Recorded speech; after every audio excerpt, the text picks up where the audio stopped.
Tuesday, November 18th, and you're watching the Hammer Daily here on the Hammer Betting Network, presented by our good friends over at FanDuel. We have a great show for you today. I'm your host, Jace Cooper, alongside my producer for the next hour and a bit, Jacob Gramegna, behind the boards. Don't know how he flew all the way back home from New York after being on Monday Night Raw, getting into a little bit of a scuffle with Judgment Day. But you know what? He does it all. We got a great show for you today. Quick rundown of today's show. Got Drew coming on, the batting leadoff, as he does almost every single Tuesday. We're going to talk a little bit about some NBA futures, NFL futures, a little bit about some games this week, because I want to get some of his opinions on some quarterback play. After that, we have Matthew Winick coming on. A couple big games in college basketball today. Michigan State at Kentucky, Kansas at Duke.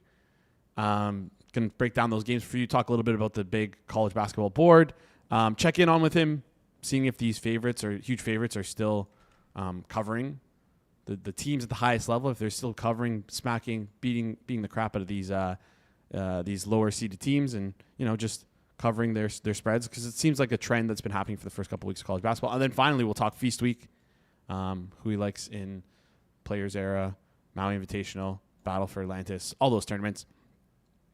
Then to close out the show, before we get into Edric Overtime, Dom Luszczyszyn is going to come on. We're going to do our Leafs Power Hour or Power Minute, whatever you guys want to call it. 10 minutes, Leafs talk. Treliving came on, press conference. Want to talk with him about that. Then after that's done, we'll go through some more high-level NHL stuff, a little bit about some NHL futures. But, of course, the timing with the Treliving press conference, I have to ask him. He's from Toronto. I'm from Toronto. We're both Leafs fans. So, this is just scrap that NHL future stuff. We got to talk Leafs. And then finally, to get nitty-gritty with the NHL, we got we got Alex Moretto coming on for Edric Overtime. Should be a good show. I was a little pissed off because I said last week on Thursday, I'm like, I cannot wait to wear my Ducks jersey this Tuesday, this next Edric Overtime. Ducks don't play today. Ducks don't play today. Could have still worn it. I know, but I feel like I got to wear it for a Ducks, when the Ducks play. What about Thursday? I got to check Thursday. I'm hoping they play Thursday. Leafs power 37 seconds. They're cooked. Yeah, it'll be like their power play. Horrible 2 minutes there for us. But yeah, Huckleberry Finn in the chat. I see you. What up, Nails? What up, Huckleberry? And yeah, you guys know the drill. Do us a huge favor before we get into the show. Smash the like button. Goes a long way here on the channel. If you're new to the channel, hit the subscribe button. Also, if you have any questions for any of our guests, we've got pretty smart guys coming on today. Feel free to drop them in the chat. Well, okay. We have a few smart guys. I'm not going to lump Alex Moretto into that conversation. We have 4 or 5 guys coming on are smart. So, anyways, before we bring on Drew, just want to remind you guys about BetStamp. With football in full swing and basketball back on the board, now's the time to lock in the BetStamp Pro prop screen.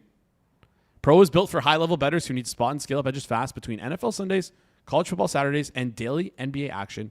Prop markets are more liquid and prices are sharper than ever. So the window to exploit these inefficient numbers is right now. You can't do that without a hyper-efficient, reliable true line that shows you the real market price in seconds across 150-plus outs, helping you find and hit scalable edges. Don't wait. The opportunity to capitalize on the prop market is right now. Visit betstamp.com/hammer or scan the QR code to apply for a demo. Spots are limited during the season, so make sure you're going to do that because, again, it was you're going to want to do that. I do that. It's best way to use your time. Another good NFL week. Yeah, I know. It's pretty nice. Yesterday, right before the Raptors game, I was like, I'll get something I got some time, yeah. Just put in 3 bets from BetStamp Pro. Yeah. They all won. The thing I'm most excited for is I have a standing desk, and I find I'm on BetStamp Pro clicking too many buttons and stuff, and I'm just hunched over. I'm like, you know what? I'm going to buy a standing journal. So now I'm going to be able to walk and bet and click buttons, and I'm looking forward to it. It's going to be a great way to spend my nights now. So anyways. Has your body recovered from the hot chip yesterday? Yeah, I honestly feel fine. The toughest part, I don't even remember the toughest part because I feel like it just gives you such my brain just stops functioning. You eat the chip for the next 15 minutes, your brain doesn't work. And then after that, your tummy hurts for 20 minutes and then you're fine. Yeah. I ate so much Greek yogurt. I think I coated my stomach and saved myself from a very Greek painful. yogurt was a good call. Yeah. Very painful. I ate literally a full tub, like the 750 gram You ate tub all- of Greek yogurt. You got your protein in. I got my protein in. I was just like, I was honestly, because I ate a bit before just to like coat my stomach. Then afterwards, I'm like, I don't have ice cream. I just need to eat. You prepped really dairy. well for it. Yeah. You did your homework. I You did my a good research. job. Anyways, hopefully I don't ever have to do that again. And enough dilly-dallying, though. People in the chat are asking me to eat another hot chip. No, I'm good. I'm good for now. Let's bring up Drew. He's an NFL, NBA, and tennis handicapper. He's a betting analyst for NBC Sports. But he's also the co-host of the Deep Dive podcast, which, by the way, I would love to see both you guys eat a spicy chip if you're ever down, Drew. Drew, how's it going? I'm doing well. I need to go back in time and catch up on it sounds like it was a really entertaining Monday show. What was the bet loss that you had to eat the chip? So me and Corby, after game one, we had the Monday show, and we're like, we got to come up with some form of a bet. Jays versus Dodgers after game one. And so, listen, I took a little bit of the short end of the stick there, but for the content, I was willing to do it. I believed in our Jays. Ended up losing. Almost made it. We were so close. We were actually really, really close. Really close. But yeah.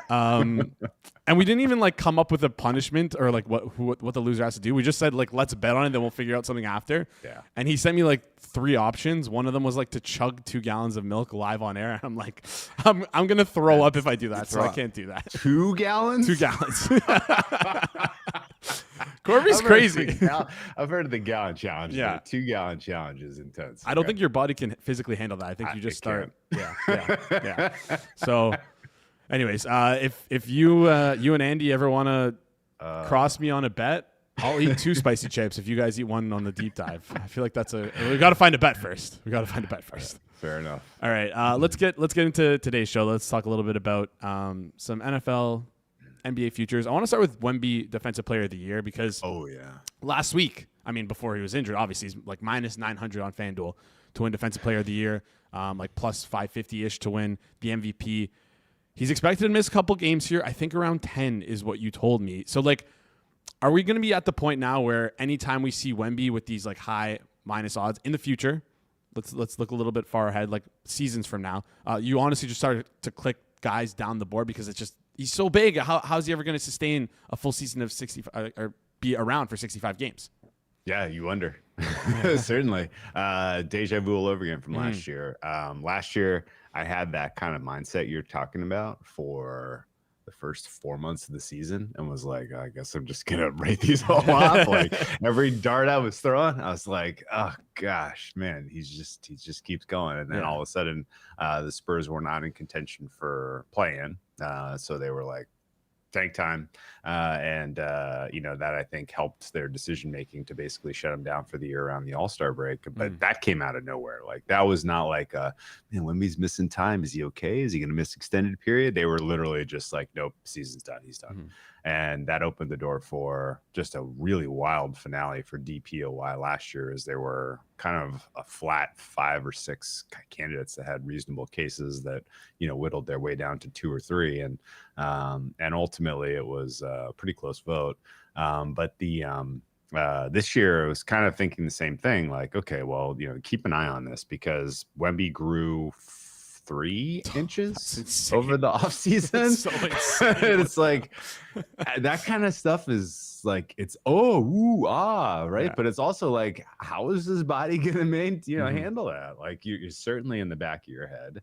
And if you're playing the awards markets, you're just kind of waiting for that information. And I did a full kind of, projection, median projection of how many games to expect from a given player at the beginning of the season.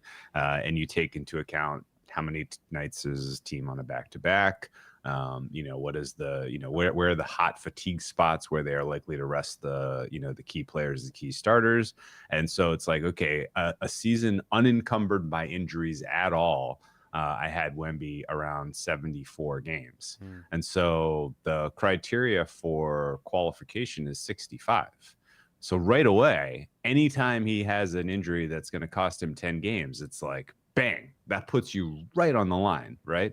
And this injury didn't seem to me in the moment like this could be the kind of injury that costs him a month of basketball. But, when that news hit the wire yesterday and you did the math and you see 10 games, it should have immediately rung the bell. His likelihood of qualifying is now low.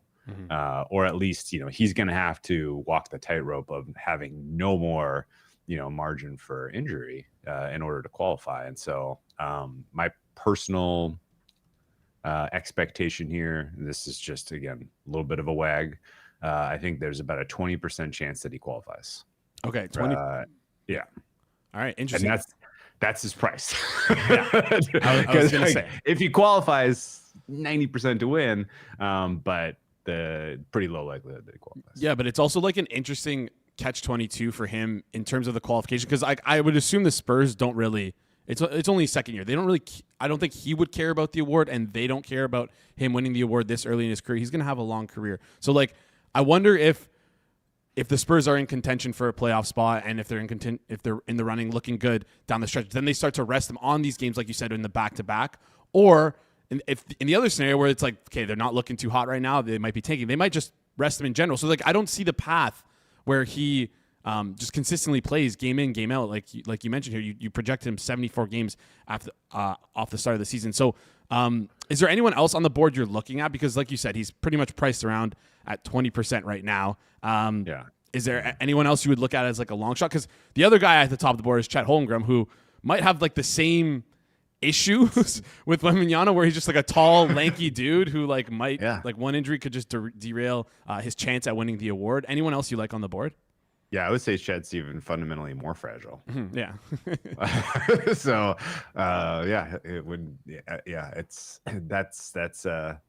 that's very, very, very dicey money spent on him at the current price. That is all I will say about that. My projection for him in terms of games played this year starts with a 5. The one thing about that you mentioned about Wemby, and the reason why I would even put it at 20, right? Because you're basically saying like, let's get through this 10 games. He's got no margin for error. Like, certainly at some point they're going to want to rest him if they're not playing for anything. I think this 10-game absence and the Spurs without him, I think, are quite bad. In fact, I bet against the Spurs today. I'm on the Grizzlies. Grizzlies no Ja Morant. Grizzlies with no Ja Morant. Spurs with no Wemby, Castle, or Harper. They're both about -5s, so that game should be a pick in my opinion. I don't know why in the world you're getting 5.5 points, 6 points with the Grizzlies. I bet into +6. I took a little money line, but the key is like with Wemby, they are kind of right there in the tier 2 behind Oklahoma City Thunder. Really, if you want to say tier 2B behind Thunder and the Nuggets, I'm fine with that. Without him, they are very much on the bubble of the play-in in terms of team rating. And so I guess the question really is like, come March, if he's relatively healthy after this absence, you're probably talking about a team that's kind of right there around the 6-7, in which case resting him in the regular season is a little bit dicier because you rest him, you put yourself in the plan, you play through it. Whatever their teams are dealing with at the end of the season, and you could secure yourself a guaranteed playoff spot, maybe even a home playoff series. Like the 4 seed is not out of the realm of possibility, considering the West is a lot weaker than I think people realize. But yeah, the next best choice is Chet. I don't disagree with that, but him hitting the 65 game threshold is extremely dicey. Because of all the aforementioned reasons, these lengthy unicorn physical freaks, like, not built to sustain a 82-game basketball schedule, that's for sure. And it's not to say I don't enjoy watching them play. I really wish they could stay healthy, and I don't know if there's an answer to the scheduling that fixes things. I like the scheduling personally, so I don't really want to mess with it. But in general, the door is open, I think, to that next tier of candidates. The rubric for this award, if you've never bet it before, it goes to a clear, unassailable defensive difference maker on a top 5 defensive rated team. That's almost a clear line in the sand. Dyson Daniels last year was penalized because the Hawks defense overall was not good enough at a team level. Is that his fault? Obviously not. It was Trae Young's fault. But he bore the fact that he wasn't good enough to overcome the limitations of a teammate, which isn't fair, but that's just the way that people vote on this. And so you really kind of have to project, well, who are going to be the good defenses at the end of the year? And the very obvious answer is OKC. And that's why Chet Holmgren is your top choice right now. The difference right now in terms of neutral rating for defense, OKC has a 6.5 point lead over the next best defense, which is a remarkably large margin for the best defense. And so I think it's actually kind of coherent to say, well, okay, if not Chet, then who on the Thunder, right? And it's a team award. It's a team effort, in my opinion. So I honestly think you could have all-time historic effort from the Thunder defensively. And if Chet doesn't qualify, I don't think it's going to Dort. I don't think it's going to Caruso. I don't think it's going to Shea. It's not. It's going to go to some other next team behind them. Number 2 defense in the NBA right now, neutral rating, is the Detroit Pistons. Pistons defense is anchored by Asar Thompson. He is their best defensive player by margin. Advanced stats would tell you that Asar Thompson is encroaching a top 5 defensive players in the NBA. He is playing an increasingly important role as far as point of attack defense, and he could lead a Detroit Pistons team to a top 2 seed in a perceived weak Eastern Conference. And for those reasons, I think he would be the play in the 40-1 range for DPOI at the current state. All right, Sir Thompson, DPOI 40-1. Love that. Deeper down the board, and again, like the two lowest priced guys on the board, Chet Holmgren, Victor Wembanyama, plus 135, plus 350. That's accounting for almost like 60-ish% of like the award holds, and like if they're off, all these guys below them move up significantly. So yeah, 40-1. You want to take some deep shots there. Maybe some logo threes is what we'll call them. That's fun. Thompson. All right, let's flip over. I want to talk some NFL with you. I want to talk 2 quarterbacks starting this weekend who, one of them I'll call them, I said generational betting opportunity here. Shadur Sanders and JJ McCarthy. The Browns, the Browns are playing the Raiders. Raiders just came off a terrible Monday Night Football game, but like, this Browns team, I just don't see how they are able to move the football against the Raiders at all with Shadur Sanders. I never thought Shadur Sanders was a good quarterback dating back to college. Listen, that might be my USC Pac-12 bias there, but like I just watched him play. I just didn't think he was a good quarterback. So I'm not a quarterback evaluator. That's just my opinion. Comes in with the Browns, replacing Dylan Gabriel. Didn't think he looked great on that final drive last week against the Ravens. Was hoping he did for Survivor. Anyways, Browns, Raiders. Raiders only 3.5 point favorites against a team that like might not be able to move the ball at all. And then we can flip over the other team that I want to talk about, Vikings and JJ McCarthy, who also looks terrible. He's not allowed to call himself 9 anymore. A better team overall in the Minnesota Vikings against a strong Green Bay Packers team. 6.5 point underdogs though.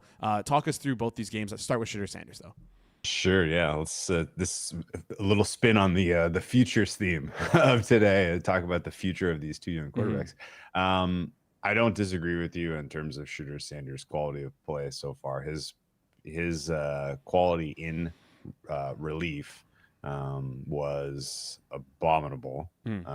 It was among the worst EPA per play we've seen from any quarterback over the balance of the season, with a sample size of 20 plays or more. And it's not good enough to play at the NFL level, that's for sure. The kind of useful takeaway I thought was that it wasn't his fault. It's because they didn't prepare him, right? Like the narrative and the spin around him is so clearly detrimental to everyone who wants to keep their job in Cleveland, that they are faced with a very difficult decision. And I personally, if there wasn't like a machine kind of promoting and kind of hyping Sanders as far as like the next great thing, then I think your answer is very straightforward, and that you move on from him. right? This is that is it worth the time and effort to develop him if you're not ever going to get better than replaceable quarterback? But their backs are against the wall because the Dylan Gabriel experiment, in my opinion, has run its course. Like that is a backup quarterback in the NFL. That is not a starter. And so you're kind of now in a position where it is to your advantage to lose if you're the Browns, and it is to your advantage to put enough tape out there that you are not perceived as making a mistake by cutting ties with Sanders if he never develops.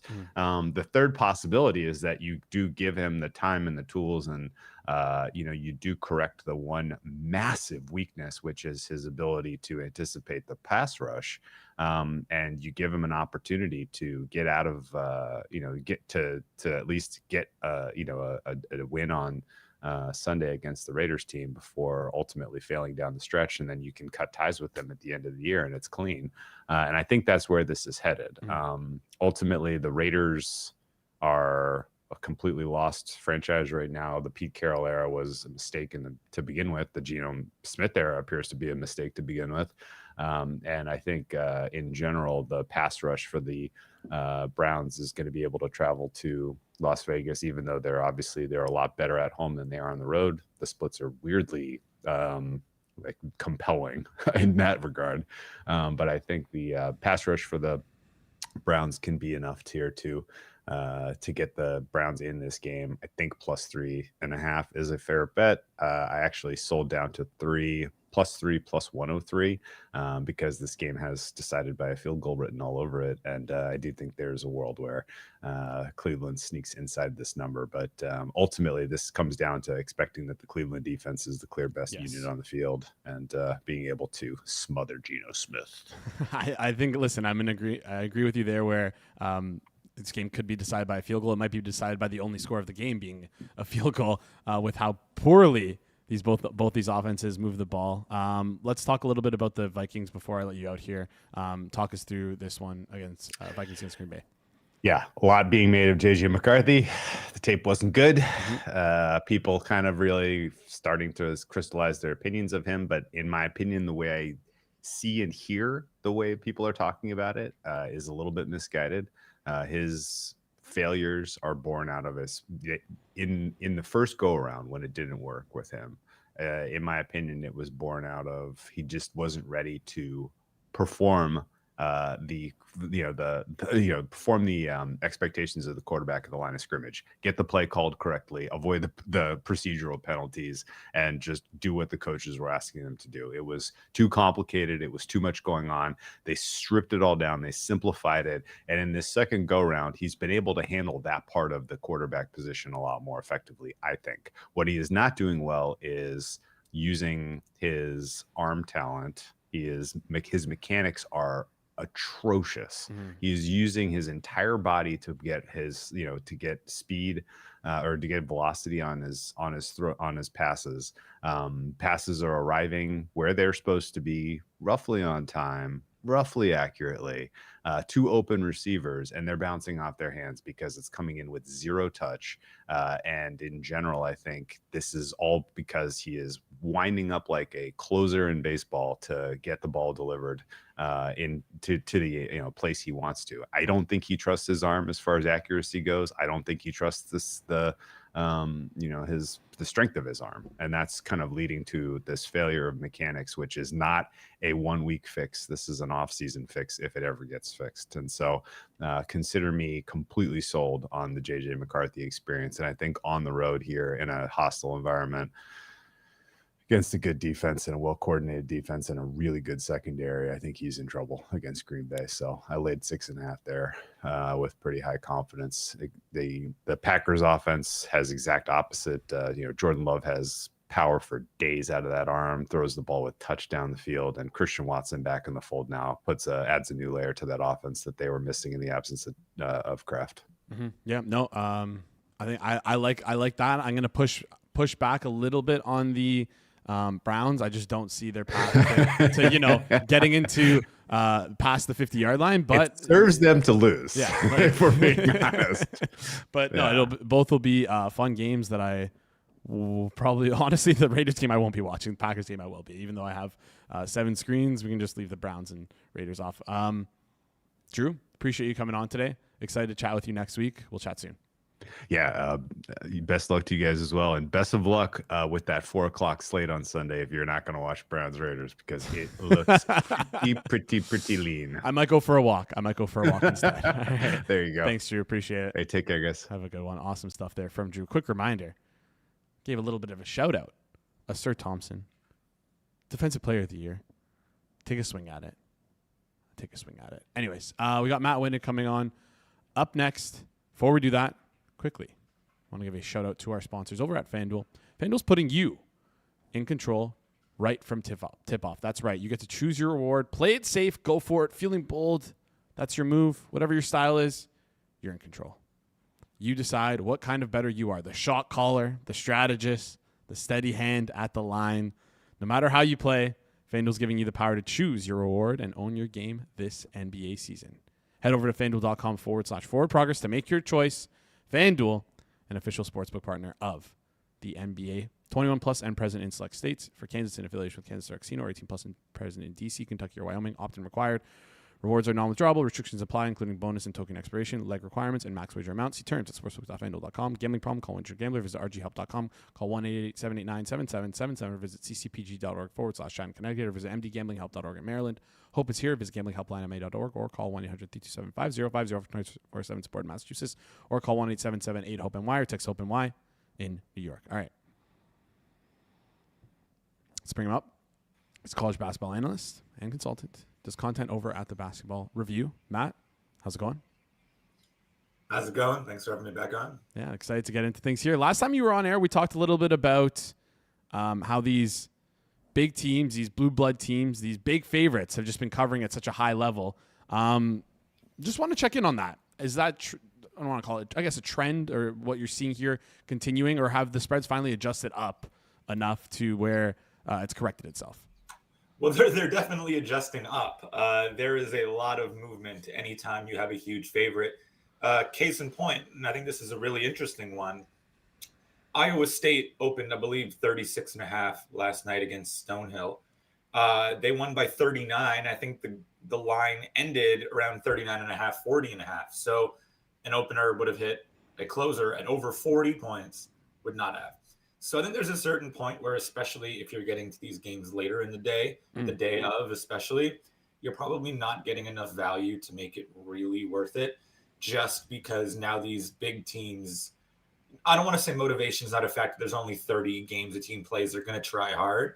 But a lot of these bye games, so to speak, these easy wins are coming right before or right after massive games. And that has to be taken into account at least a little.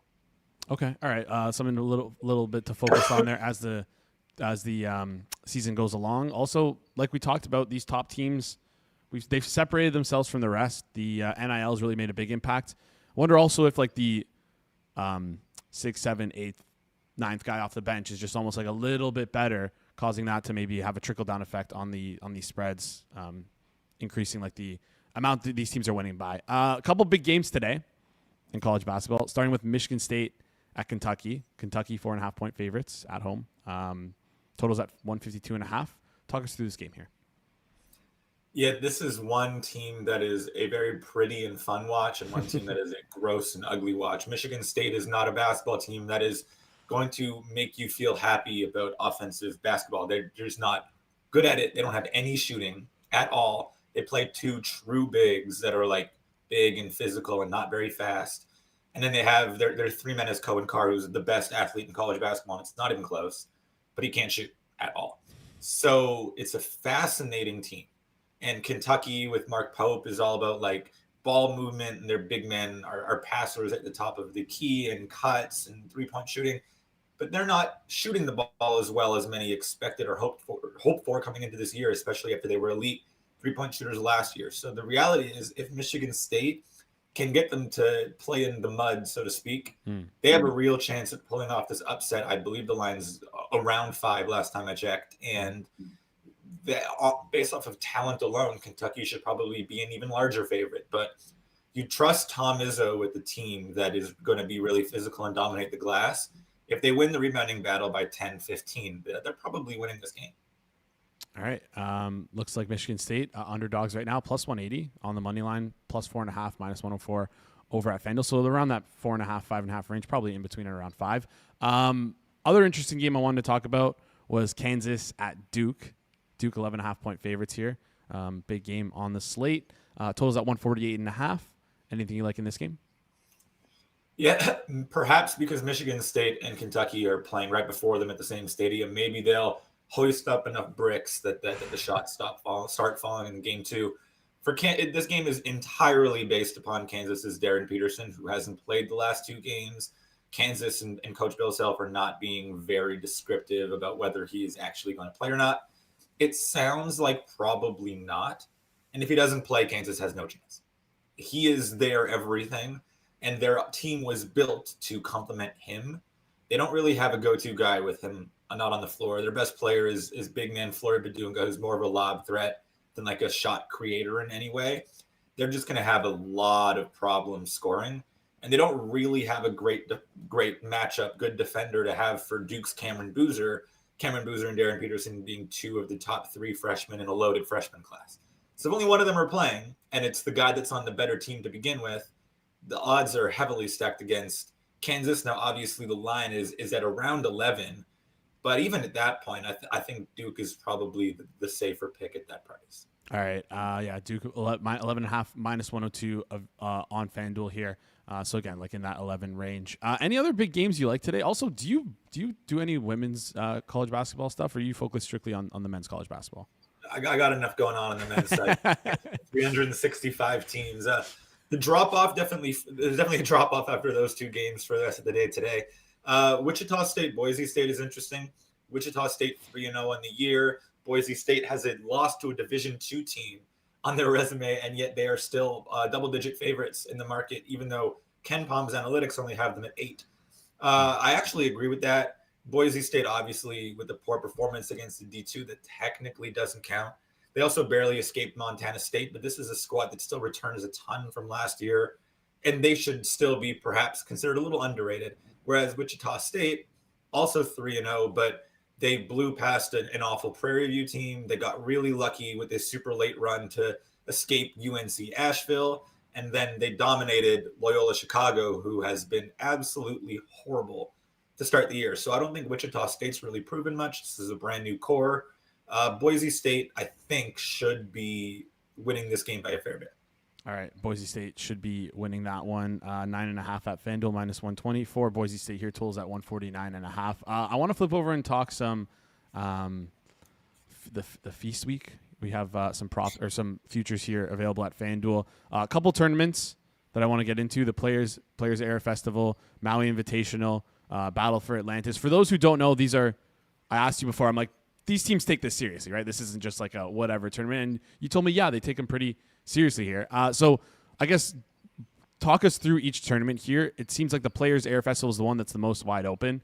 Maui Invitational also pretty wide open here, but then the Battle for Atlantis, Vanderbilt, minus 150 favorites to win the whole thing. So do you like any of these futures markets for Feast Week?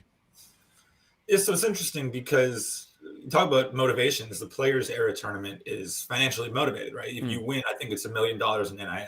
Wow. So all of these guys are already getting a lot of money, and for some of them, a portion of $1 million is a drop in the bucket. This still matters for teams, and that's why you have so many awesome teams and the field being so wide open. A lot of the teams that are near the top of the odds list for this tournament have had their share of struggles. Houston, very freshman heavy. A lot of the returners have been struggling to score, and the defense isn't quite there yet. Michigan, who might be my favorite to win the whole thing, can't really shoot. Kansas, like I mentioned, no Darren Peterson right now. Who knows if he'll be back? Iowa State has a real chance here. They have a really strong returning core from last season, and they've been dominating in their sort of cupcake bye games to start the year. So I would say as long as you're not laying it with like Syracuse or Rutgers, because neither of them are going to have any chance to win this, really across the board, it might be worth taking a chance on a team that's a little bit lower in the odds. All right. It should be fun during this Thanksgiving week we have coming up next week. Let's move on to the Maui Invitational, smaller pool. NC State, Texas, and USC are at the top of the board there. NC State plus 180, Texas plus 200, USC plus 310 to win the whole thing. Anyone you like here in terms of the winner of the Maui Invitational? I think USC is a good play there. I hope that there's no odds for Chaminade, the D2 school that has to play in this tournament every other year. They might win a consolation game by pure luck, but which they do on occasion. They're not winning. A lot of flaws with these teams. Arizona State, very low on shooting. Boise State, I just talked about them. They lost to a D2 team already, so maybe Chaminade has a chance. NC State and USC are really the two teams that can make a run here. Washington State, very poor defensively this year, and then Texas has not been able to put the ball in the basket. So between NC State and USC, you're kind of picking at straws. NC State struggled with VCU at home last night, and that was a little bit eye-opening to me. USC is really solid. Eric Musselman's second year, they did not do a very good job getting talent last year, but they kind of started from scratch, decided to focus on length and on athleticism, and I think that's going to really pay off this year, and that might be a little bit underrated right now. All right. Listen, I love hearing USC to win anything plus 310 to win the Maui Invitational. You can pair them over. I think they're plus 200-ish to make the college football playoffs. So if you want to go for USC, you can parlay these these Feast Week futures. Let's close it out with Battle for Atlantis. Like I talked about, Vanderbilt is the favorite right now at minus 150. St. Mary's plus 350, Virginia Tech plus 600. Then a little bit of a drop off after that. Anyone you like here? I kind of like St. Mary's. It would be very interesting if there was a final that was Vanderbilt St. Mary's, because that was a round of 64 matchup in March Madness last year, and St. Mary's had a lead. They were up almost the entire game, and then Vanderbilt with a super late push, late run, and just completely shocked St. Mary's. And actually, depending on your number, covered or didn't cover that game, which was meaningful to many. So that would be a really cool finale if we got in the finals. If you're looking for a sleeper, South Florida, really good team this year, a lot of talent. New coach Brian Hodgson brought a lot of good mid-major players over, and that should be really interesting. Their leading scorer this year is Canadian Josh Omojafo, so that's someone to look out for. So they're the sleeper, but I don't know if I would. This is a sneaky, talented field. I don't know if I'd go for a team with minus money opening the tournament off. Mm-hmm. Yeah, Josh Omojafo, Hamilton, Ontario native. There you go. Love to see it. Love to see it. Any other thoughts before you head out here? Any closing thoughts on either some games you watched the past couple of weeks or trends you've noticed? What do you have for us? Yeah, a lot of college basketball is just shooting variance. A lot of basketball is just shooting variance, but I would say be careful of sample size. Some teams have played 1, maybe 2 Division I games, and some teams have played 5. You're obviously going to need to take a lot more stock in a team's funky shooting splits if they played 5 games. They played 2 games. That doesn't mean anything. So be careful about how many times a team has played and if they've played Division I teams or not, because you kind of have to throw non-D1 games entirely out the window. Okay. All right. Good to know. Matt, appreciate you joining the show. Any other sports you like to follow? I feel like I got to ask you this for future reference, because I don't want to put you in a box here with college basketball. I know you're big into college basketball. Anything like not even NBA, nothing else? If you want betting advice, then yeah, just college basketball. I mean, I watch my NFL on Sundays, but I couldn't give you any coherent betting advice. No. I could just tell you that I hope Travion Henderson remains the starter in New England for my fantasy team purposes. That's really the deepest analysis I have for you. All right, that's good enough analysis for me. Matt, appreciate you joining the show. We'll chat next week. You got it. Awesome stuff there for Matt. Again, reminder, you can follow him on Twitter. Check the link in the description down below to do so. You're going to probably want to do that. All right. We got Dom Luszczyszyn coming on of The Athletic to talk. We're supposed to talk NHL futures, but I'm going to see how much we can talk about the Leafs, because this is what I want to talk about. Before we do that, though, I want to quickly remind you guys about our Tuesday Best Bets show. If you want to fire on Week 12 bets, we've got our Tuesday Best Bets show, 5 p.m. Eastern Time on the Forward Progress YouTube channel, G-Stack, Flup, and TA this week. Should be Cleve TA. Unconfirmed, but it's looking like We'll see. They're all giving out their 3 best bets, breaking down every single game. It's tomorrow, 5 p.m. Eastern Time. Today, 5 p.m. Eastern Time on the Forward Progress YouTube channel. This ad read I got given says tomorrow. I just Ron Burgundy that. It's today.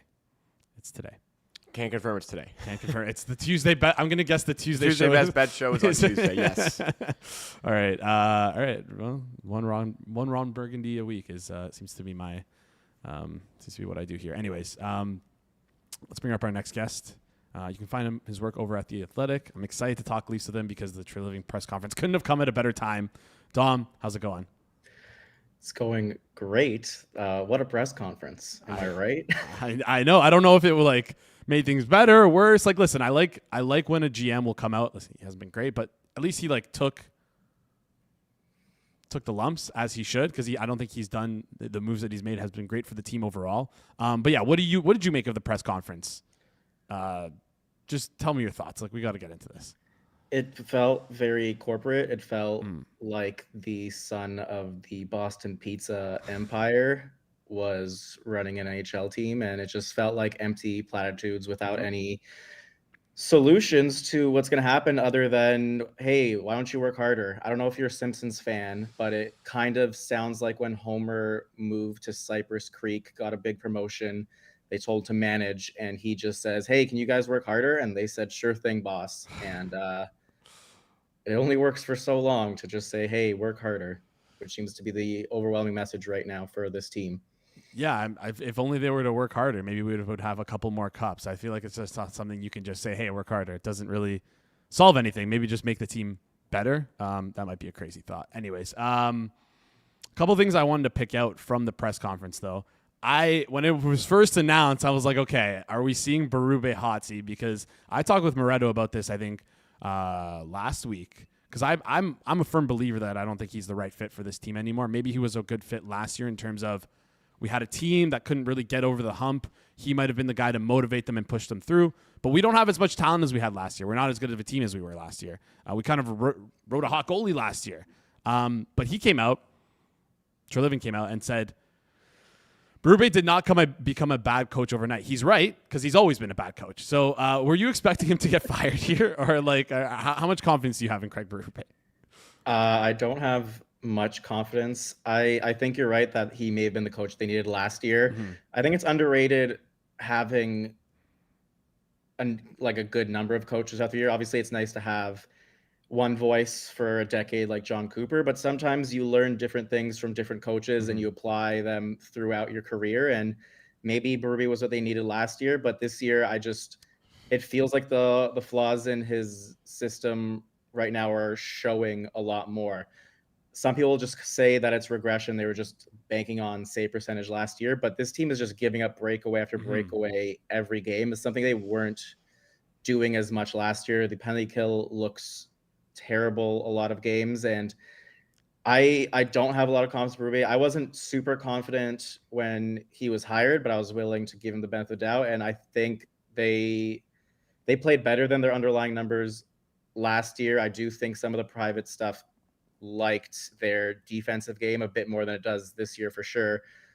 But some coaches have a shelf life, and it feels like we're getting there with Berube, where I think with the sort of lack of talent on this team, you really need like an expert tactician to get the most. And right now, I think just getting a vibes guy that says, hey, try harder is probably not going to get the most out of this lineup. Yeah, no, I agree with you there. And I'm also not a guy who's like fire the coach unless they're like, I always believe you should fire a coach and find the better option if there's a better option out there. And I do believe there's a better option out there. I think Pete DeBoer would make a lot of sense for this team. But again, I'm not the GM. I don't get to make these decisions. Also, I think the most frustrating thing when it comes to this team is that we clearly lost two of our best defensive players, defensive forwards, in David Kampf and Mitch Marner. And it's just like, we haven't really gotten anyone to replace that. And I get it. You might not like David Kampf's play. I guess Berube hated David Kampf. And when I say you, I mean like just people in general. I don't mean you specifically. But yeah, people might not like his style of play. But like he clearly filled a need for this team and just taking like the sloppiest, most disgusting minutes possible. Now you're leaving that on John Tavares, who's actually played relatively well defensively this year, which is a little bit of a surprise to me. And Austin Matthews when he's healthy, who I don't think he can handle it as much when he doesn't have Mitch Marner beside his wing. But yeah, how do you feel they're going to manage like with this forward group? Like, how are they going to handle things defensively here? My hope was that they would give some of the burden to Nicholas Waugh, and it doesn't seem like they trust him that much either. And I think it's underrated how difficult Matthews' job is. He gets some Bergeron, Barkov, Kopitar level competition against. He's not getting the same offensive zone starts as his superstar peers. And without Marner, he's left with Matthew Nye, so I think it showed some defensive weakness this year. Max Domi, who is Max Domi on defense, and even Nylander. I think there's a reason that they don't love him with Matthews on the top line is he has his own warts, and when you don't have a mobile blue line, Matthews sort of on his own defensive island, and it's very difficult. And I think we're also seeing that with him out, where the Tavares line was great offensively, but they were playing some track meet hockey with Tavares, Nyes, and Nylander, and they had to break that up as well. So it's difficult because Marner helped give Matthews support and do some of the other defensive things that Matthews is. It feels like it's all on him right now, and I don't know what this team is because they don't have the defensive personnel to take on tough minutes. They don't have anyone to help Matthews, and he should be the guy who's leading the offense. He's got to do it all, and it's just a thankless job right now. Yeah, it's a tough one for him. I don't even know what to make of this team because there's so many questions I have in my head. I'm gonna close out with this though. Brandon Carlo, he's hurt right now. Actually, no. One more thing before we get into Carlo. Have you seen a worse? What was the last time you've seen a Leafs roster a worse team on the ice for a game than they did? Going into tonight, right? Like, it's bad. It's bad. It's giving me pre-Matthews era vibes right now. Like, am I off the mark in saying that? Like, when was the last time you can remember us putting out a lineup this poor? They're what, like 50-50 against the Blues tonight at home? Like, that's minus 117 right now on FanDuel against the Blues. It's crazy. They were like barely favorites against Chicago. Even on the road, like it is wild because it is like partially deserved for how bleak it's got so quickly. And I do think the roster is better than it's played, better than it's looked. I think a lot of it, like, to me, like, I don't want to blame the coach, but like, it just Travis Yost posted a graph the other day, and looking at just net shot attempts is very reductive, but it's very funny that last year, the first 10 games, the Leafs were still out chancing opponents. And then it sort of fell off. Last 30 games, complete tire fire this year. This is one of the easiest schedules in the league. A lot of games at home, and they look like this. And it's hard to believe that this roster, which doesn't look that bad, is playing like lottery level hockey. Yeah, especially considering that we don't land in the top 5. We are handing a pick. Our first round pick to the Boston Bruins. Not a lot of solutions here. Brandon Carlo, have you noticed anything with him? Friend brought this point to me. He averages like 4 hits a game when he played for Boston. We watched him play many years against us in Boston. I know he's not bad. I know for a fact he's not bad. But for this year, for whatever reason, he looks horrendous. He's hitting less. Like, what do you think is going on there? Is it just like maybe like a lingering injury that now he's out of the lineup and they're trying to get him right? Like, what could be going wrong here? I hope it was the injury because he has had a horrible start. When I did my trade deadline preview, I noted that his last 2 years have been a bit weaker from the top 4 defensive defensemen we saw when the Leafs were playing Boston almost every year in the playoffs. And without Hampus Lindholm next to him, he looked especially bad. So my thinking was they need someone who can move the puck next to him because he couldn't. And him and Riley were rough in the playoffs, but leading up to that, like that pair was doing surprisingly well together. It looked like they had some chemistry. That is frustrating how bad it's looked this year and how bad Carlo has looked. He was sold as a guy who hits, who plays the body, who is a net front presence, and it is amazing that he looks like, I thought he was a number 5 defenseman with some defensive upside. He looks replacement level this season, which is not great considering they might give up a top 10 pick for his services. Yep. A top 10 pick and Fraser Minton, who, listen, I'm not a prospect guy. Wasn't really high on but he looks like he might become an NHL player, even if he's a bottom 6 guy. That's still something that should be considered valuable, at least is to me, considering our center depth issues right now.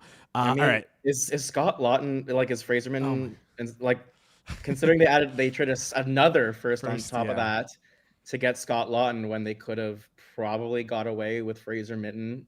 I mean, it's just terrible asset management. And Absolutely. When you think of what this team has always needed, a true number 1 defenseman who can play both ways and take on tough minutes, it's baffling that the Leafs' biggest rival got that exact player for almost the exact same price that they paid for Scott Lawton and Brandon Carlo.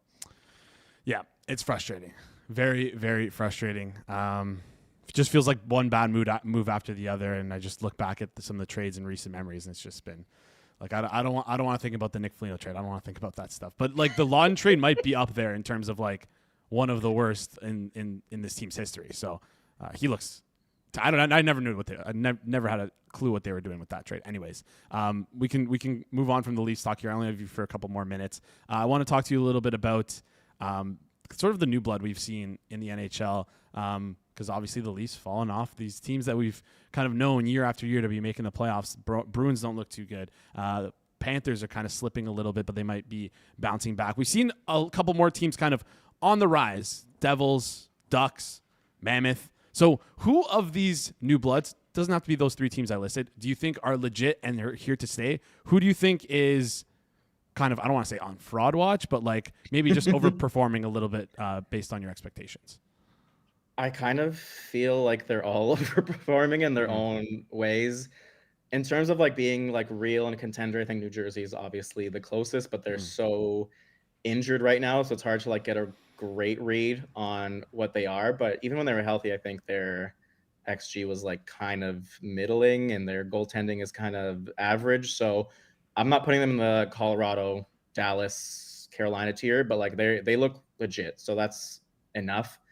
The other teams, there are reasons to be weary of all of them. I think Utah's, like, I always thought they were just average and they look fine after a hot start. Anaheim, Chicago, San Jose, I think are super interesting because they have these franchise guys that are sort of arriving this year. And I think when you have a young player who is like showing that they can play at a franchise level, even if it's only been like 20 games or so, like you can sort of believe in that. And, I think it honestly made me change my model a bit, where I was a bit too slow in recognizing Carlson, Bedard, Celebrini's leap this year, where I sort of like accelerated a bit. And I think even with that, I am not buying Chicago or San Jose, but Anaheim, I think, can flirt with the playoffs for sure.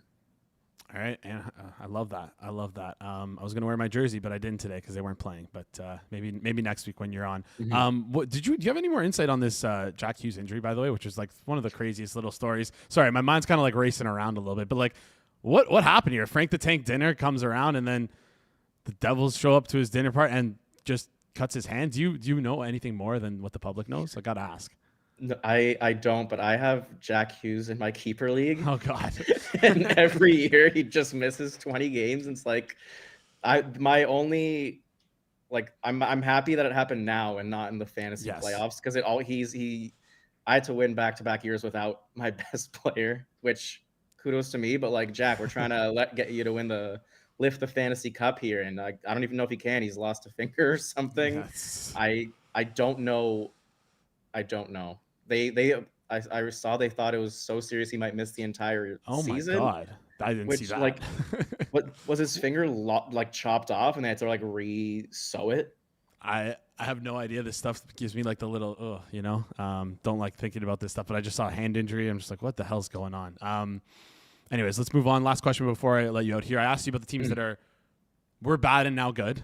Let's talk about the teams that we're good and now are bad. Anyone at the bottom of the standings, we can include the Leafs in this, but I feel like I know where you lie on this, where you feel like they're not underperforming their expectations. They actually might just be sitting where they're at right now come end of the season.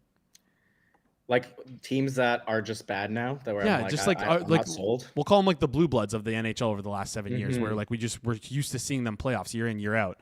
Maybe they missed once or twice, but like I don't want to throw Tampa in there, but yeah, like the Bostons, the Floridas, I'm very Atlantic brained. I don't know if you can tell. But yeah. Yeah, any teams like that. I still have Tampa Bay projected for fifth in the league, so not them. Yes. They're a wagon. I think they'll be absolutely fine.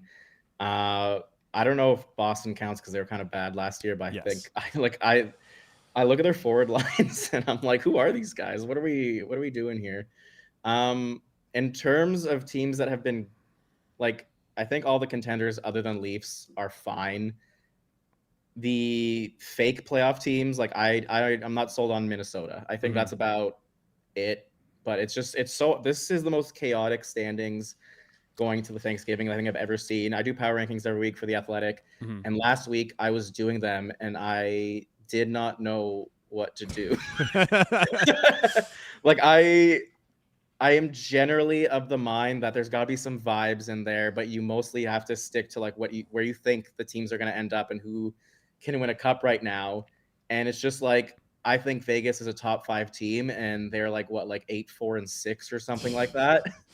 And it's just a very difficult job right now ranking the hockey teams, but I think most of them will be fine other than the Leafs. The Leafs are the one team like I just do not believe in from previous contender circles, which is wild. I think they, in terms of like preseason rating to now, they have had the biggest drop off. Edmonton is actually pretty close, but I still think they're a playoff team at least. Yeah, I just think that like McDavid and Draisaitl can just do different things, and like, unfortunately, than Matthews and Nylander and Tavares can, and just kind of will their way with this team. I got a suggestion for you though. I think you just like put teams like, let's call it 7 through like 26 on a wheel, spin it, and then that's how you decide your power rankings. Because I feel like it's almost like it's so close. It's all so close. Yeah, that's a great idea. I might steal that. No, you're more than welcome to. I'm happy to give out ideas. I'm an ideas guy. Anyways, Dom, appreciate you coming on. Any final thoughts you want to let off your chest? Could be about the Leafs. Could be about anything. NFL maybe. Like I don't know if you're a fan of. Are you a Cowboys fan? No. Are you? No. Oh. I'm a Packers fan, okay. And they unfortunately also seem fake right now. So that is unfortunate. But I do have the Dak CD connection in fantasy football, and that is serving me well. So hopefully that continues. No one wants to hear about my fantasy football team, but it's a wagon. That's all right. That's what I like to hear. Hopefully you can win your league. Dom, appreciate you coming on. We'll chat soon. Thanks. Anytime. Awesome stuff there. Love talking Leafs whenever I can, even though it pains me. It's like cathartic to let it out. I actually don't like talking Leafs with I don't want to say with strangers, but like the worst conversations are the Leafs bar conversations. Cause like, yeah, you're talking to people who just don't know ball. And it's like, I get it. It's like the best way to build camaraderie with someone, be friends with them. But yeah, it's like when I talk people about the Raptors. Yeah. Like I'm snobby, but yeah, I do cover the team extensively. So there you go. And like, honestly, this is the most tapped out I've been on the Leafs all year, or also like in the last maybe 10 seasons. No, honestly, maybe longer. I watched every single game of their 2015, 2016 season. They had 29 wins. You know how bad they were? And I was more tapped in then than I am right now. But yeah, I just can't do it to myself anymore. So yeah, but yeah, I still obviously follow along, know what's going on with the team. But yeah, I just don't like. That's why it's cathartic for me when I can talk to someone who actually knows ball. So yeah, sad that we were reminded of bad trades such as Scott Laughton for a first and Nikita Grabenkin reminds me of a first for Nick Foligno. It's just like some of the worst trades I've ever seen. I remember when that trade happened. It was in a group chat, and I just see me and my friends just like someone sent it. I'm like, no, this can't be real. Like, no, this has to be a joke. This can't be serious. And it was serious. They had a whole Amazon Prime documentary about it. Anyways, So Money ready to go? Yep, as long as he's not muted again. All right, we will see. All right, let's bring him on. Edgework Overtime. Time to get into things. We just had a little dose of the NHL. Now you're going to get a bigger dose of the NHL. We're going to start with the Leafs. But before we do, let's bring on Alex. Let's bring on So Money. Oh, there's 2 Alexes. So Money, I was going to say, you look a little different today. About Baldy. Yeah, okay, quickly. Charles in the chat saying, not to sound arrogant, but it's becoming brutal to talk lifelong friends about ball these days. Insane lack of knowledge from. Yeah, honestly, I agree with you, Charles. Maybe this is going to be a rant for tomorrow. All right, let's bring him up, though. So Money. Alex, how's it going? Oh, Alex, I know you're probably doing okay, but I know So Money's doing a lot better because your Rough Riders, they came home for you. That was outstanding. Can you guys see me? Yeah, we can see you. Yep. We can't hear you, though. No, I'm kidding. I'm kidding. We can hear you. We can hear you. Fooling me as well. I was like, what? Sorry. I just had to. Just thinking, here we go again. No, it was outstanding Grey Cup. Really, really fun. Good to see my boy Corey Mace get his ring. Local kid, just love it. It was all very good. And even if they had to do it, they had to take out the BC Lions on the way. I think that for this year, that was worth it because the BC Lions will be back as well. Yes, of course. So there's an old saying in writings: to make your story better, you have to kill your darlings. And So Money, I think you sacrificed your BC Lions there to get the Rough Riders over the hill. First win in 13 years. Good for them. Yeah, it was and it ended up being a good game too. I mean, obviously I was watching it from green colored glasses, but it still ended up being a pretty good game too. Yeah, it was a good game overall. I was looking at the score to start the game. I was 1-0. Love the Rouge. Anyways, let's get into. Before we do that, I do have another future, so we need to keep our futures going, right? So we had the Riders. I have another one. And that's going to be the Thunder breaking the regular season wins record. Really? Is that available on FanDuel? Where can I? Yeah, it is available on FanDuel. I made sure to check. Yeah, I just don't know where to find. Can you help me find this here? Yeah, go to NBA and then regular season wins. No, not regular season wins. My bad. Oh, it's not up. 70. Yeah, no, 74 plus wins bracket NBA record. 12 to 1. Yeah. All right. Official So Money play. In the chat. We usually do NHL stuff here, but we mix it up. We're not afraid to. Okay, the resident basketball expert on this panel right now is behind the board. So Jacob, you can share your thoughts on this. I wouldn't necessarily say that, but it sounds fine to me. Okay, sounds fine to you. Yeah. Well, no qualms from my end. All right. And I trust So Money. I trust So Money too. I just wanted to get another input in there. All right. Appreciate the future So Money. Just for that. And honestly, I don't want to hear Alex talk anymore. We're going to go throw to you for the first game. And we're going to talk the Devils and the Lightnings. Lightning minus 172 right now on the money line. Totals at 5.5. So Money, break down this game for us here. Let's get into things. I'm so glad that you started with this game because I was just thinking about how I'm probably going to be like Albert today. There's going to be a lot of games where it's like I just don't have anything. But this is one of the games I do have something. And I bet the under. And it touches on Alex's point too the last couple of weeks where Alex has been talking about Tampa Bay unders, how this is a team that is an under team. Yes, they can score, but they should be profiling as an under team going forward. And I think the Devils are also trying to play that role as well. So getting a 6 here, it's one of those situations where I like to look for these things, and I've talked about it multiple times over the course of the last few years, is that you want to look for things where would this be lined in 2 or 3 weeks? And in 2 or 3 weeks, if I'm right, and with the way that these teams are kind of moving forward, we're not going to see a 6 again in a couple of weeks. So I think that we need to get in front of these things. And both these teams should be profiling as under teams, and I do like that under there. So I did bet the under 6, like it up to minus 120. That's 120. Minus 120, the under 6 there.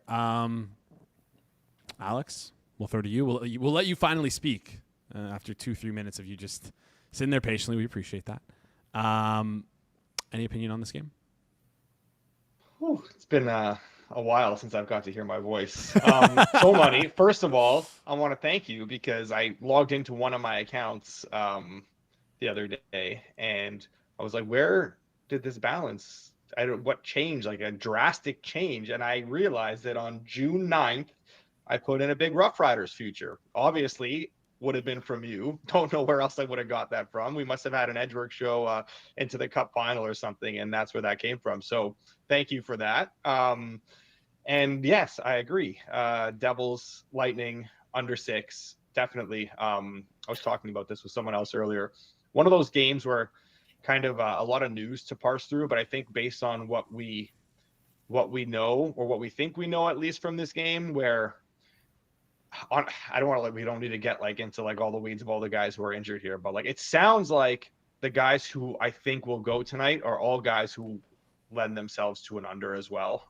Whereas the guys who I think are going to miss out, or are a lot more on the questionable side, are guys you're okay with missing if you want to be on an under. So I think the injury news will break well for us here. And Tampa, obviously a very good defensive team. We talked about that a bunch. And the Devils, a team that, dealing with a bit of a cluster of injuries up front. Jack Hughes, a big play driver for them. Cody Glass is out as well.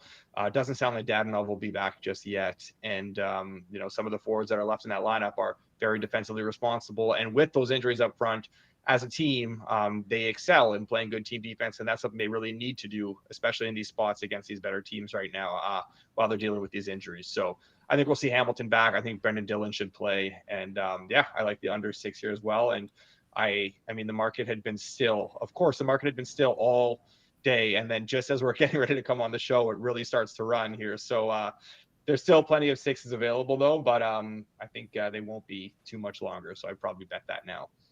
All right. Looking to bet that now. Let's move on and talk through. All right. Let's move on and talk through the St. Louis Blues, Toronto Maple Leafs. Jason had to bet that first before moving on to the next game. No. I just I looked at the next game and I don't really want to talk about the Leafs. But, gotcha. I mean, I want to talk about the Leafs, but I don't want to talk about it. It's like this whole thing. I don't know what the dynamic is I have right now in my head with this team. But, Leafs, Blues, Leafs at home. Blues are like one of the worst teams in the league. And we're like barely a pick against them, which is like disgusting at home again. So Alex, I'll let you lead the way. Hope you're getting some Schadenfreude from viewing my pain about talking about this Leafs team. What do you like in this game? Nothing anymore. Unfortunately, I think these terrible openers that I couldn't believe. You had a lot of some of the, I would say, more recreational shops open up in the plus 120, plus 125-ish range. And then I was like, okay, well, the market makers will come in and those will quickly be gone and we probably won't be able to get anything on them. And they all opened up in the plus 120 range. So it was really generous of them with all the Leafs injuries to do that to us. Unfortunately, this has run so far now where I don't think there's a possibility to bet anything at this point. You look at the injuries, it was announced yesterday too that Carlo's on IR, Nicholas Waugh is out. Obviously Lawton's not ready to come back yet. Matthews hadn't even skated yet, as they said yesterday. I know he was back on the ice this morning, but just a ton of injuries. We're looking at a roster that is kind of mimics a preseason type of roster where you only have 2 lines going and then the rest of them are AHLers. That's kind of what we're dealing with here. I will also push back on you saying the Blues are one of the worst teams in the league. I think the Blues are one of the worst, actually they are the worst PDO team in the league so far this season. I think that will regress a little bit. I'm not saying they're a really good team or anything, but they've dealt with their share of injuries as well. They're not playing bad hockey. I think they're still a pretty good team, at least a team that's going to fight for a wild card spot. Goaltending hopefully regresses at one point. But I liked the Blues once upon a time, many moves ago. I think at this point we're pretty much settled in a fair range. I do think the Blues go off as favorites. I will say that. There's still a slight shading towards the Leafs. I do think that flips, and I do think it should flip, but I'm not dying. I don't think there's a lot of value, even the minus 101s that are available. I think I'd want to see a plus sign there to really say I'm getting decent value on the Blues. All right. I don't know if that will pop, but maybe it might. Keep an eye on it later today. So Money, anything you like here, or is this the Albert game for you? This is going to be the first of many Albert games. I agree with Alex. I think that it's just ran too much here. I would have liked the Blues a lot earlier, but for now, I mean, unless it comes back, which I don't know if it will, but I don't think that. It's gone too far here, and I can't bet Leafs unders anymore either. So too painful. All right. Only thing I'll add here is Jordan Kyrou, anytime goal scorer. You guys like it for the hometown kid returning to Toronto? Plus 240. Yeah, why not? Maybe. Yeah. There we go. There we go. And there's a lot of hometown kids on the Blues. They have a lot of GTA guys. Do they? Who else do they have? Yeah, I'm pretty sure. Puchnevish, no. Snuggerud, no. Well, I know Robert Thomas is from Robert Thomas. Robert Thomas is from around here, but if I have to pull up their thing to go deeper into it, but all right. Anyways, yeah, there's a few. There's a few at least. Obviously Bennington. Maybe the Bennington shutout. Bennington, anytime goal scorer. Bennington, little empty net. Yeah, hey, there we go. There we go. We need to start getting FanDuel to offer these empty net goals, or whatever goalie anytime goal scorers. Maybe Bennington fight too after he saw what a Quick was doing over the weekend. Wait, who's in net tonight for? What would a Toronto? Bennington fight anytime goal and shutout pay? I think maybe that's the SGP right there. All right, there we go. We'll lock that in. 50 cents to win it all. But I don't think I guess he doesn't have to fight Joseph Woll. He'll fight anybody really. He'll fight Max Domi's probably the most likely to fight him. Yes. Anyways, we'll see how much playing time Max Domi gets. Seattle Kraken taking on the Detroit Red Wings up next. Red Wings -72 on the money, -172. Excuse me, on the money line here. 5.5 is the total at FanDuel. Juice towards the over -120. So money. I'll start with you. Yeah, I like Detroit a lot. I mean I say it every show, but I can't bet at this number even considering Seattle. I do like the under a bit, but I do need a little bit better number. So if it let's say this, if it gets to a flat 6, so a 6 -110, I'll bet it. But right now it's a little too far for me. All right, it's going a little bit too far here for Mr. So Money Sports. Another Albert game for him. Alex, you got to come in and save the day here. Seattle, Detroit, anything you like, or is this another pass? This is an Albert game for me. I actually do have a lot of bets tonight. Okay. But not on this game. Seattle can't generate anything, and I want to bet their unders, but I don't really want to bet Detroit unders, and I also think defensively Seattle's kind of bad. So even with DeCord coming back tonight, it just wasn't quite enough to get me on an under. All right, no under here. Moving on to the next game. Islanders, Stars -178 on the money line. Totals at 6.5 here.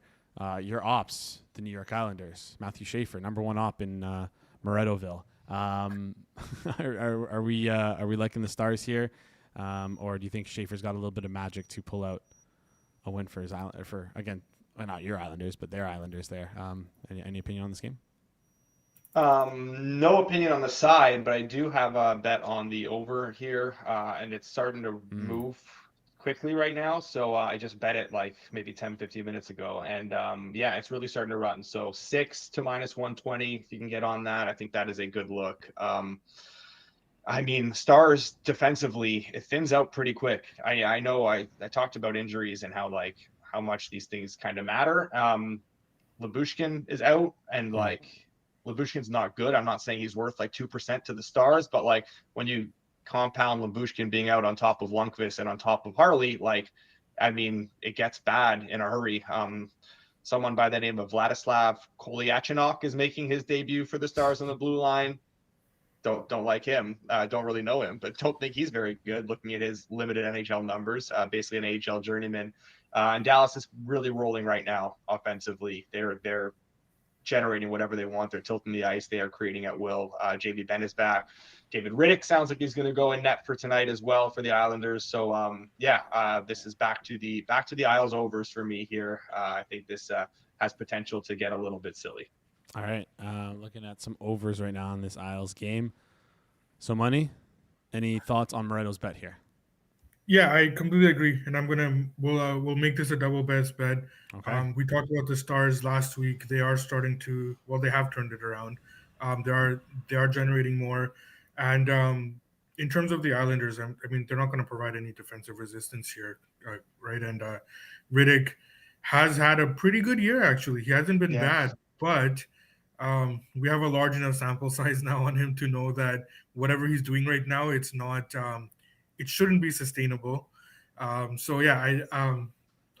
do like this over, and I think that the Stars are going to score, and I think the Islanders, based on what Alex mentioned with with the Dallas injuries there, I think that that Islanders should be good for a couple as well. All right. Let's move on to the next game here. I know the chat's appreciating it. Let's see. Any questions in the chat as well? Let's get to those. Schaefer for Norris. Is that a question or is that a statement? Unsure. Schaefer's incredible. He's incredible. He's good.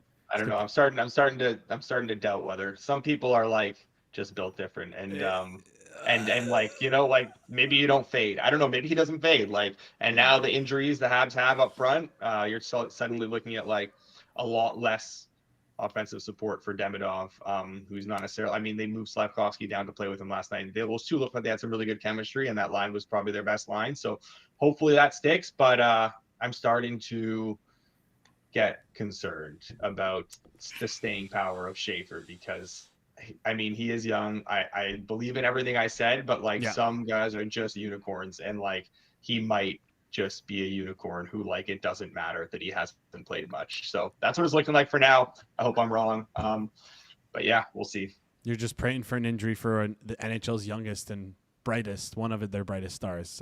Love to hear it. Just growing pains, not an injury, just growing pains. Also, to be fair, like to put things in perspective as well, like people are comparing him to Makar. I think Makar was 22, 21 when he plays his first game in the NHL. Maybe Makar was playing like high school hockey or something at this point. Yeah. He was not high, but he was playing like he was not. He was in the playing BC junior hockey or something. Yeah. So yeah. So the Makar comparisons, I get it, but like might be more incredible than what Makar has done. I also wouldn't say no to a Schaefer injury, just for the record. But I mean, just a minor one that keeps him out for like a month. Like maybe like cut his hand or something. Like go to a dinner with Frank the Tank. Frankie Borelli. Maybe Frankie Borelli. There you go. Maybe they serve him hot pizza. He burns the roof of his mouth and he's out for 2 or 3 games. Anyways, Columbus Blue Jackets, Winnipeg Jets. So money. I'll start with you here. Jets minus 172. Blue Jackets. The total in this game between the Blue Jackets and the Jets 6.5 right now. Anything you like?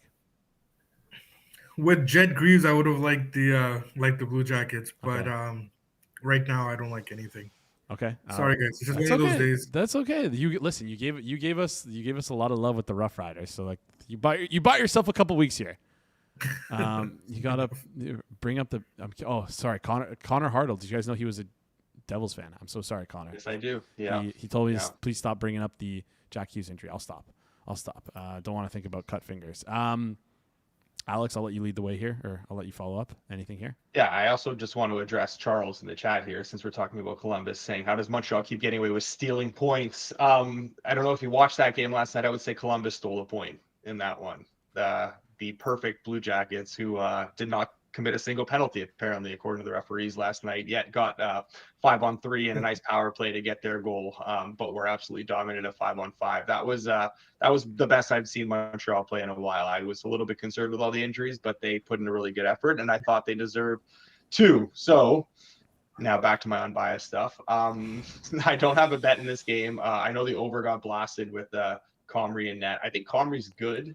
I mean, like, it seems insane to say like there's not a huge gap from Hellebuck to like Comrie. Like they're obviously like I don't know how to quantify. Like there's a gap, but like Comrie's, it's not like their goaltending just drops off a cliff and Comrie comes in net. Like Comrie's been very good for a long time for this team. So I haven't done anything yet.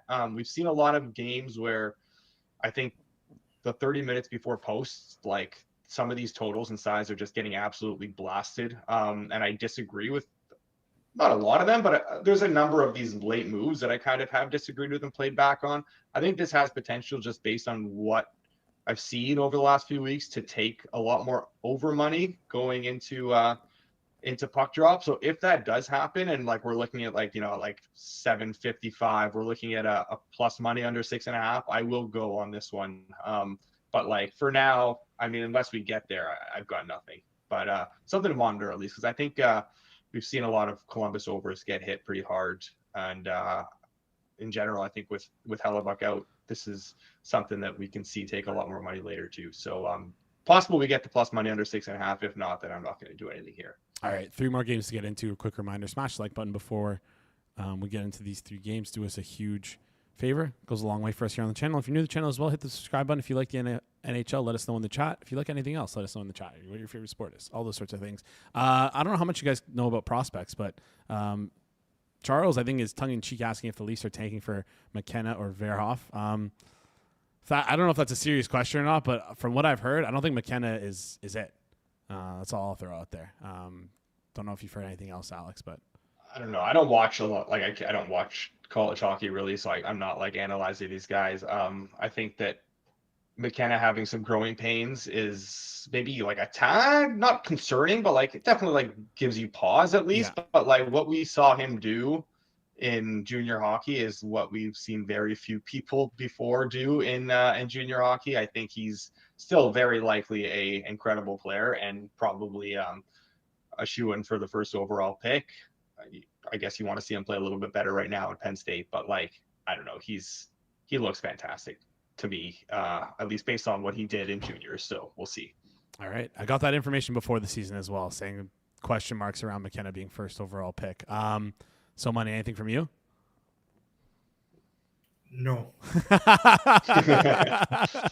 right, let's stick to the games then. Flames, Blackhawks, essentially a pick 'em here. Slight juice towards the Flames. 5.5 total at FanDuel. 128 towards the over. Two of the worst teams in the league. So, Money, I'll let you lead if you have anything here. I do. I There we have a go. play here. Yeah, there we go. I do like the Blackhawks. Bet them. It's a team I'm starting to like again. I think that they're playing the game the right way. They do give up a lot of defensively, but Calgary's not the team that at this moment is going to take advantage of that.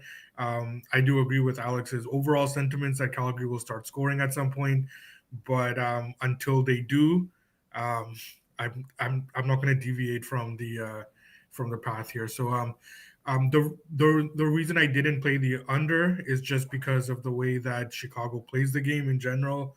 And I do think that they'll be able to generate enough on Calgary. So I did play the Blackhawks here at plus money. All right, Blackhawks at plus money. I'm just trying to scan the board right now to see. There's still some. Yeah, there's still some available. Not available at FanDuel, unfortunately. But of course, we always preach to shop around. You guys know the drill. I feel like you guys are getting tired of me saying that, but you know what? In case we have some new viewers coming in, watching for the first time, want them to know that it's always good to shop around. Alex, anything you like? You like the Hawks? We have a head-to-head here. Ooh, baby. I don't know. I can't quit this Flames team. This is a game that this is one of those where you make them bet and you just check the final score at the end. I don't want any part of watching this game or paying attention to it. I think the Hawks have been getting caved in regularly, and the Flames are doing that to other teams pretty regularly. Like they're generating a lot. They're playing good hockey. They're tilting the ice, and the opposite has happened to the Blackhawks. Just need that scoring regression to hit here. That's it. That's all it comes down to. The Soderblom start really pushed me over the edge. And I mean, he's been fine. He's not like he's bad, but Spencer Knight's been like incredible. So I think there is a bit of a gap there. Yeah, I bet the Flames. I like how they're playing hockey. I just think it's bad variance, the reason that their record is as bad as it is. Obviously, they are a little bit bereft of talent up front, but still playing good. I think the results are going to start to come. And I do think Chicago's going to kind of fall off a cliff here, so we'll see. All right, head-to-head. A double best bet and a head-to-head. It would not be edge work without both of those things. What number did you like Calgary to? I missed that. Sorry. Well, yeah, to be fair, I don't really like them at currents. Okay. I bet them at minus 107. I mean, if there's like this minus one, I'd say probably minus 115 is the farthest I'd go there, but bit smaller once you get past the minus 110 range. Okay, sounds so good. To be fair, it is a head-to-head at a bit of different numbers too. I mean, yeah, you guys can take the cross in the middle. But yeah, let's move along here. Alber's New York Rangers taking on the Vegas Golden Knights. Albers has been on the show recently. Is it just because his room is dirty? Do we need to hire him like a cleaning service to come in and clean the tissues off the floor, clean the pile of clothes out of his suitcase, just shove it in the closet for him? Can we get that organized so he comes on, or what's going on here? I couldn't tell you. He's just too busy. He's too not paying attention enough right now to the NHL because he's too busy. So he hasn't been able to bet games I guess he's saving a lot of money in the process. So I guess the fact that he's busy is good. All right, yeah, no, it's pretty taxing sweeping the ice every 10 minutes. Yes, for 6 times a night. Takes a lot out of you. So, yeah, you know what? For 41 nights a year. For 41 nights a year. Yeah. Do we get an update on any of these crazy outfits yet, or no? I feel like there's got to be one coming for Thanksgiving. I don't know, but they have the crazy ones that they wore the other day, or like a few weeks ago. They have to wear those apparently like 8 times this season. So no, he said they wear it like it's not the same outfit. It's variations of it. It's different outfits for like the themes of whatever it is. But yeah. All right. Anyway, sorry. Enough about Albert. Chat doesn't like us talking about Albert, so we'll move on quickly. Golden Knights taking on the Rangers. Alex, I'll let you bat lead off here. What do you like in this game? I bet an under here, under 6. Yeah, we're still there's I'd say minus 115 or better. We still have options in that range, including at FanDuel. I like what both these teams are doing defensively. I like how both of these teams play. They both play kind of that, not quite playoff style, but a defense first sort of approach to these games. Not necessarily high volume offenses. And we'll get the Shesterkin start here. Knights are getting fine goaltending, and I think this is a game that should close pretty juiced under 6s here. If not, maybe we even see some 5.5s pop later on. All right. Under 6 is minus 114 at FanDuel. So money. Same question to you. Do you like this under 6 or are you passing? Okay, another. Yeah, I like the under 6. I played it as well. I agree with this with the thoughts here. We'll get Shesterkin in net, and Vegas has really clamped down defensively right now as well. So both of these teams are very clearly profiling as under teams, and it shouldn't come as a surprise. It's going to be something that will continue all year. So I was a little surprised we even got the 6 at where we did, but I think we can take advantage of that right now. All right, let's take advantage of that. Smash that under 6. Minus 114s are out there. FanDuel is close to one of the best prices in market if you're looking for that under 6. Mm-hmm. So you're going to want to go take that over on FanDuel. I say shop around, and that's including shop around on FanDuel, when you can find that best number out there. Last game to close us out here, the Mammoth taking on the Sharks. Mammoth right now, favorites on the road against the Sharks team. Seems to be coming a little bit on the up. Total at FanDuel's at 6, juice towards the over, minus 124. Anything you like in this game? So money, we'll start with you. Yeah, we're seeing Utah a little bit of a dip in their play now, which shouldn't be surprising. But I also don't think they're as bad as they've played recently. There's a midpoint here from how they started this season and how they're playing right now. So I would expect Utah to be a little bit better going forward. But that's kind of reflected in the line for this game as well. You have Utah on the road into the minus 130s, which is pretty steep, but it's not enough for me to get behind the Sharks as well, a team that I like quite a bit. I've liked watching these Sharks games for the last couple of years now. It's if you can make some time to watch Sharks games, you should. It's highly entertaining hockey. But in terms of betting the game for tonight, I won't have anything here. All right, we're passing on this one. Alex, last game, last thought. What do you have for us here? I bet under 6.5, minus 115. I think 6 plus money is okay. Plus 102 at FanDuel is good. I'd say a bit of a smaller play there. I still like it though. The under here. So the Sharks have just done a complete flip in how they played hockey, and credit to Worofsky, who I think is a really good coach. He's got them playing like actual hockey, not pond hockey that they were playing for a while. Although that pond hockey was fun. It's time to grow up, and they have grown up a little bit, and they're playing some good defense. It has come at the expense of what they're able to generate, but I think that's okay. I think it's going to serve them well in the long run to kind of get this style down and get this, start playing this way.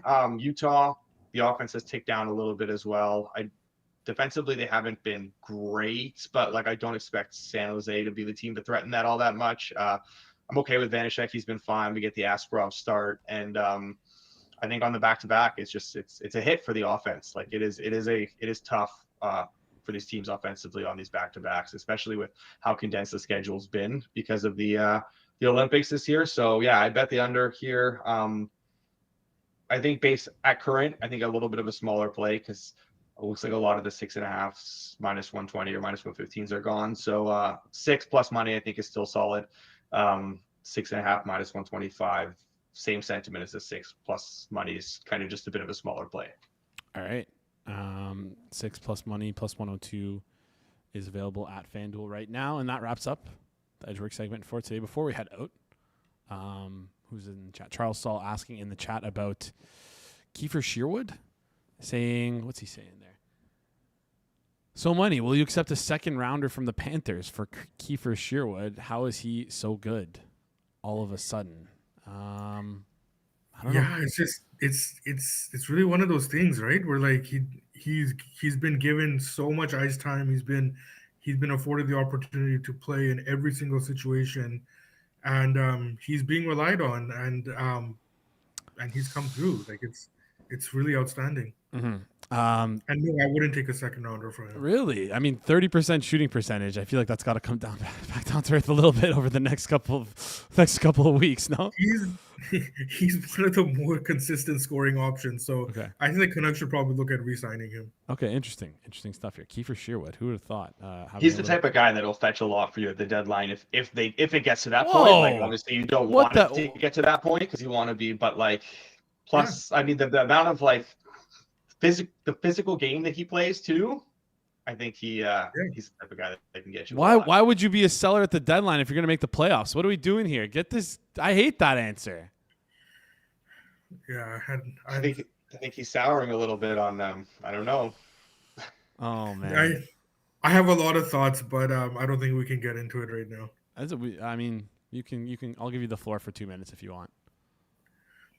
I just struggle with the direction of this team again, right? Like we go back and forth, and like you guys have lived through my pain here the last few years, where some weeks I'm optimistic, other weeks I'm not. It's just like at this point it's like a bad relationship that like you just can't get out of it. Like you're just fucking stuck here. So and just one of those I'm sure one of those points where like I'm like show me something good. Like I don't know if like I'm just gonna expect it to be bad, and like maybe one day it'll turn around. I don't know. I can literally hear the pain in your voice, so money. Maybe we shouldn't have even brought it up. Anyways, appreciate you guys joining the show. Appreciate the chat, talking through this one here. Yeah, listen, so money. You and I, we're in pain together. Alex is at the beginning of his pain. He doesn't even realize it yet. But 9 years from now, he's going to look back and be like, how the fuck did we fumble this era of such a great core roster team? How did we do this? I hope not. It's 2035. The Panthers have just won their 30th cup. Tampa, the Panthers duking it out again. Edmonton make it. Anyways, tough stuff. But yeah. On that note, well, not on that note. Appreciate you guys joining us. Yeah. Now that we're all depressed, have a great night. Have a great night, guys. Appreciate you. Talk to you guys on Thursday. See ya. See you guys. See ya. Awesome stuff there, guys. Awesome stuff there. One's in the chat for the crew, putting up for you guys, giving you a little bit of. Like you ask for the longer shows, we give you the longer shows. You guys ask, we always listen. So don't be afraid to ask in the chat. Anyways, we got to head out now. Before we head out, quick reminder, later today, Tuesday, 5 p.m. Eastern Time, Forward Progress, Best Bet Show. TA, Chris Dierkes, a.k.a. Flup, G-Stack George, G-String George. Going to be going through every single game on the NFL slate, talking through their 3 favorite bets of the week. You're not gonna want to miss this. It's Tuesday Best Bet Show. They've been slamming it this year with their record tomorrow as well. No? Flub had another 0-3 week. Oh wait, what? This is his third 0-3 week in a row? Yes. Oh my god. Yes. What the hell? Okay, we got to figure that out. It was good. Fade God. It was good. Yeah. You know what? I feel bad for. I got to message him now. I'll send him a sweet message. You send him a sweet message on Twitter too. I think that's a good idea to do. And yeah, that's it. That's it for today. Tomorrow we're gonna be back here live, noon Eastern time. Mr. Peanut Butter is gonna be on the show. For those who you remember, Mr. Peanut Butter and I had a head-to-head on the Texas-Georgia game. He said he never felt better about taking the over because I said under 48. I want you guys to go check that score. Yeah, Under 48 cashed. You're welcome. You're welcome, Mr. Peanut Butter. Tried to tell you. Anyways, we got a great show for you tomorrow. You're going to want to tune in noon Eastern time. After that, 1 p.m. Eastern, we got Circles Off releasing the Life of a Capper. Another Life of a Capper video. Should be a fun one. Appreciate you guys for tuning in. One more time, do us a favor. Smash the like button before we head out. If you're new to the channel, hit the subscribe button. If you've done both those things, you're like, what the hell? What more can I possibly do? Tell a friend. Send them the link. Be like, hey, like this video. Goes a long way for us. Anyways, appreciate you guys for tuning in. This has been a Tuesday, November 18th edition of the Hammer Daily here on the Hammer Betting Network, presented by our good friends over at FanDuel. We will see you guys right here tomorrow.